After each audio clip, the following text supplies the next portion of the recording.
back to Sunny Live Chat. Thank you so much, guys, for tuning in. We are talking about Uzalo. Kapsile is taking a break from Uzalo, and we are hoping she will come back. Lately, she's been experiencing some strange pain in her body.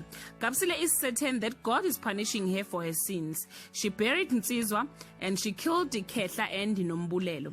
Kapsile is hoping if she confesses her sins, she will be healed. But Sibonelo stops her from that thought and remind her they will die in prison if she do so. Sibonelo will therefore request her mom to consult the doctors. She will be shocked to learn that MS is an autoimmune disease that affects the nerves in the spinal cord and also damage the link between the brain and the body.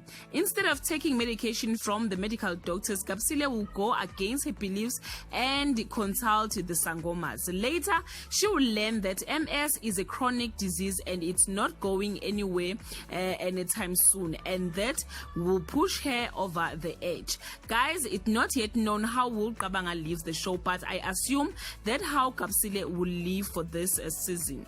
Please comment below and share your opinion. Till we meet again, I love you so much, guys. Bye.